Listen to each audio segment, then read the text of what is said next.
Hi, Eric Gibaud, ericgibaud.com, and today I've rescued a video from my ex-member area. Photo shoot I made with Isana. In my member area is different now. You don't have exclusive videos anymore. It's more simple, a lot more affordable. It's just to help me. You click on join button just below and you will get a small star next to your name. And with this, that helps me, and I will answer your question and comments with priority. Thank you so much. So this photo shoot is in my pink room, you will see, and I use my Fujifilm GFX100SII and the lens, the 20-35mm f4. Obviously, I use several flashes, but obviously you don't need to have the same gear to do these pictures. This is what I used, but don't worry, if you have something else you can work with, even really basic cameras, you can have a lot of fun and create great pictures anyway. So no problem. So now let's pass on to the video I already had recorded so you can check what we did. So let's start.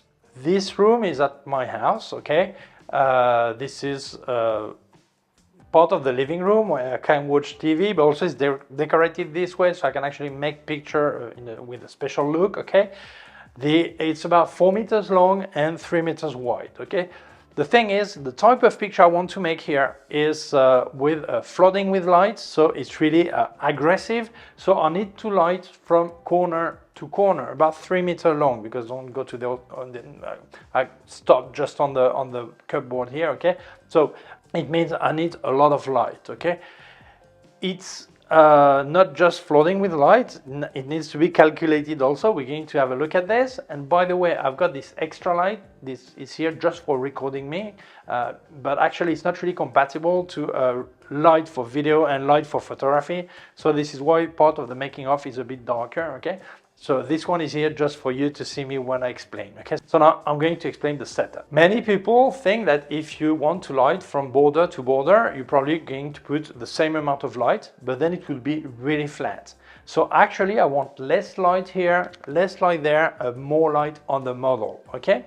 So here I've got 3 flashes. Here I've got a Gibaud HD 400 with a massive umbrella by Westcott 7 feet, not 7 inch, 7 feet, with fabric in front of it to get a softer light, and this will light this part up to here more or less, okay?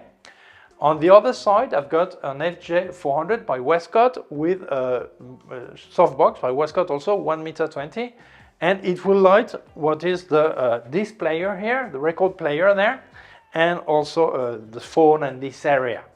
And here for the model that is sitting here, I've got FJ 400 with a Manny Ortiz beauty dish, but I'm not using it as a beauty dish. I've put the fabric in the front because otherwise I was getting like a circle here, a shadow there I didn't like, okay? So I put it this way. How do I measure light? Actually, I use my Seconic light meter. I actually presented it on my channel, the link is here. And actually, I want to have different amount of light. So on this one that lights this part, I will be on f5.6. On this one that lights that part, I will be on f5.6. And for the model here, I'm getting f8. What does this mean? Well, I'm going to set my camera to be properly exposed for f8. It means the model will be properly exposed.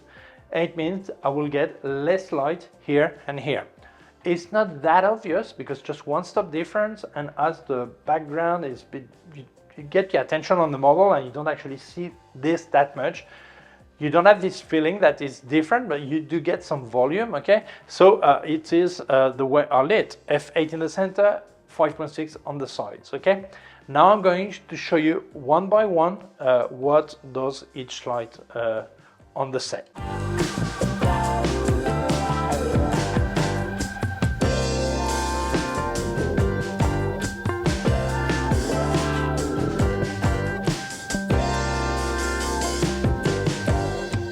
So now I'm going to show you the effect of each flash. Now I'm going to switch on just the left one. So you see how it lights this part of the room, okay? Now I switch it off. Now the other side, you have the record player, the telephone, all this, you see how it goes, okay? Now I switch off both. And I always only switch on one at a time, okay? Now just a center, so you have a look how it goes. Now center on one side, now center and another side, and now everything. As you can see, you see the results.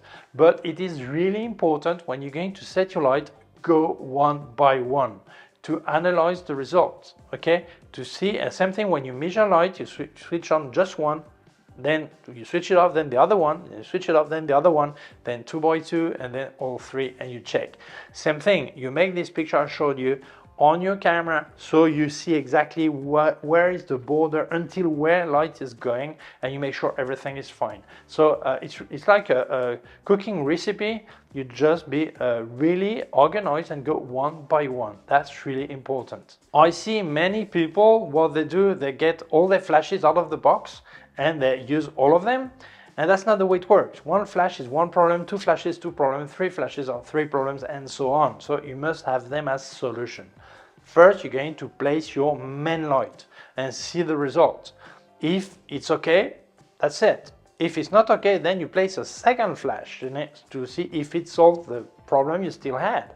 And if it's okay, well, that's it. If it's not okay, you need a third flash, and so on. So this way you never put more light than necessary. That complicates everything. So go step by step. Really, it's important to have discipline. So this way you will always get the right lighting with the optimized gear. You don't need to put more than needed. Okay, so that's important, step by step. When I started to publish on social networks that I had a room like this with this color, several people asked me, and are you going to do with the white balance and the colors to get the exact colors? Well, honestly, it's not difficult. For that, I asked Isana to hold this color checker. I actually presented it on my YouTube channel, okay? She holds it. Then I create a profile for that. And what does this mean? It means that I can get the same color, exact color, on all my series, okay? That's important. Because although after I decided to force a bit more this, the colors you see on this video are not exactly the same, because the white balance on this camera is not exactly what is reality, okay? So on the picture it's closer to reality, and then I decided to get this back even more screamy, okay? But the thing is, I had all my pictures with the same color, so I could start from the same base, so I could decide on the color editing of one picture and apply it to the whole series, okay? So it's really important. If you want to have the exact color and also same color on all your picture, it's important you create a profile. Always try to do new thing, and this is the first time side of landscape photography, but for fashion or portrait, this is the first time I don't move the camera. I decided to have it on a tripod, set the framing, the exact framing I wanted, and this is the model that actually moved, sat on the sofa, okay? Why did I do that? First, because I wanted to have this exact framing, which is really just, okay? And adjusted, I should say. And second, I was able to be sitting there, but I could look at the model, tell her what to do, how to move, all this, and just had to press the button, the shutter, the trigger when I wanted. So obviously you can do the same type of picture holding the camera in your hand, but then if you want to have a strict same framing, is going to be really hard. So it's a good way to use it. First time I do it, okay? I will explain now why it's so low. We often hear that we should not use wide angle for portrait or person, okay? Because it changes the shape. Well, actually, that's not exactly the way it is. And in this situation, I want to have wide angle because I want to cover the whole room, or almost the whole room, to show the decoration, all this. And second, when you use wide angle, it's important to be as low as possible to have a deformation that is it's not like this, okay? So that makes people fatter. That's like this or like this, okay? So in this situation, it's a bit inverted pyramid, a bit. I could have corrected in post-production, but I decided not to because I'm still testing this situation, the lens. I wanted to show you the result as it is, okay? So this is why it is about 80 centimeters high to be lower than Isana and give this look that is aggressive. By the way, if you wanted to help me, I've got a new version of my member area, no exclusive videos, simply helping me support the channel. You get a small star next to your name and I will answer your questions and comments with priority. I also have affiliated links in description, please use them, that really helps me. And if you wanted to buy Luminar Neo or Apathy by Skylum, you get a 10% discount with my code ERIC10. So it's on top of any offer they have. You still place your code, it's even cheaper for you. And with ERIC20 you get 20% on K&F website. Great, they have all the accessories by K&F Concept and more brands, so use it and you save some money. That helps me too, so thank you so much. Let's carry on. Obviously, if you want to have an academic portrait, you will not probably use this situation, this lens, but in this situation I wanted to have something really aggressive. I think it's great. I will make a separate video that explains what focal length to use depending on what you want to do, okay? But in this situation, I decided for wide angle, really wide angle, and obviously really low, about 80 centimeters high on the tripod.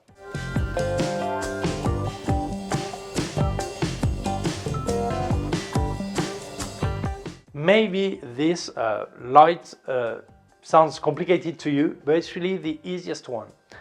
As Isana is sat here, and the main light is here, the distance is almost always the same. Maybe she leans a bit forward, so it's a bit 20 centimeters closer, or leans back 20 centimeters back.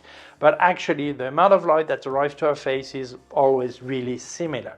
I will make a separate video to explain the light fall and how it's important to keep the same distance, or what happens if you come closer or go further. So that's important. So if you're a beginner with lighting, don't complicate yourself. Start this way. Have a light that is set and have the person staying always at the same distance. That doesn't go forward, doesn't go backward. This way you can concentrate on directing the model, playing with expression, all this, but you don't have to worry anymore about light. Once the light is properly set, the amount of light is the correct one, you don't have to worry about this anymore. So that's really important. This looks complicated, but it is so easy because the light is there, you don't have to think about it anymore.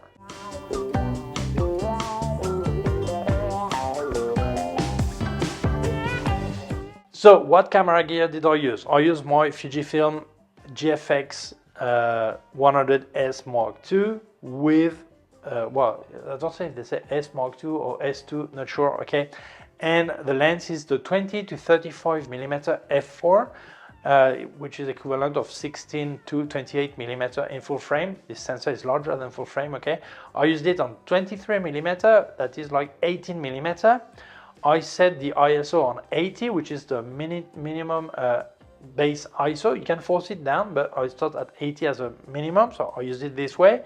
The shutter speed 1/125th of a second, which is a maximum to synchronize flashes. I wish it could go higher, but Fuji does it this way, okay? And then the aperture was f8. Why did I pick f8? Because I wanted to have enough depth of field, so when Isana would put her feet a bit forward, could still see what it is, not have like a black part or something that is really strange, or okay. So f8 is fine. It's like 5.6 on full frame, f4 on APS-C, 2.8 on Micro Four Thirds. Okay, so yes, this is a medium format, 102 megapixel, but you absolutely don't need it for that. Actually, I've made more pictures here, not that side, but the other side, with other cameras. So you can use any camera you want. Lighting is the key, more than this camera. Forget about the camera, okay? Use the one you have. A tip. When you make picture, very often people think, well, I will edit in post-production, and they feel that they will have to get maybe a spot out of the face of the model, and they forget about the surrounding. So in this situation, the boots Isana had were losing a lot of small white bits of material, okay, and it was on the floor. So this is why I broom. You see me passing, getting it out, because you save a lot of time in post-production. Yeah, maybe some people will leave it, but it's not nice. But if you can avoid to have this, you don't waste time in Photoshop removing a small piece of material from the picture. It's better to do it straight away with the broom, okay? Same thing, I removed some cable from a wire from the record player. I forgot wire under this piece of furniture. Actually, if you know it's there, you see it, but well, it doesn't really matter. But try to prepare all this, so you don't have to waste time in post-production correcting that. Many people just think like, I'll do it after in post-production. Yeah, but if you have 200 pictures, you have to remove a lot of small dots on the floor. You waste a lot of time, so do it when shooting. You save a lot of time. On easy tip, this floor is a bit shiny. It means it loses contrast. And also the fact that I've got this light that was there for video, it gives a bit of yellowish tint to the floor. So how do I remove it? Well, in post-production, in Photoshop, what I did, I make a layer, copy the original layer, make a copy, and then I just push the contrast at max really high, about 70%. So the black gets really black, the white is really white, but still you have a bit of yellowish in there. So then you desaturate, not maximum, but desaturate about, you go down to, about, leave it to 30%, something like this. Then you just pass the selector, well, the small brush where the floor is more important. So this way you really have a black and white floor that is really punchy, really contrasty, okay? So easy tip in post-production.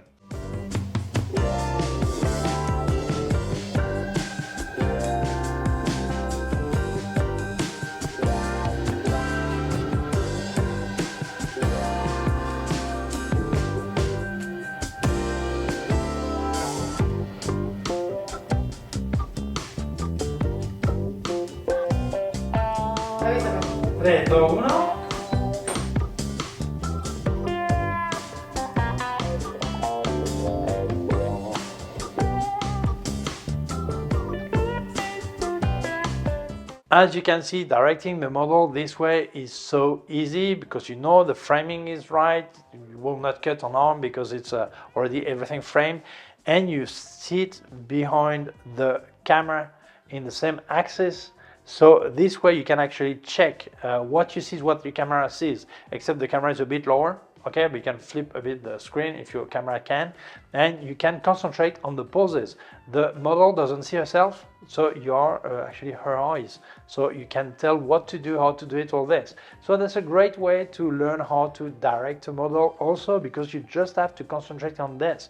The light is set, the framing is set, now let's see the poses, okay? So try this. So as you can see, it's not complicated, but you need to be organized, okay? And this is where people have some problem being organized. But otherwise, this setting is so easy. As you can see, this is not difficult. It's just a matter of being centered, organized, and that's it. So I hope you enjoyed the video. I hope you will try yourself, having fun, mixing flashes, situation, all this. So I hope that video was helpful to you. Oh, thank you so much for watching it. If you feel it may interest other people, please share it on social networks. If you have not done it yet, please subscribe to my YouTube channel, the small button down here, and the small bell. If you click on the bell, we'll get notified when I upload a new video.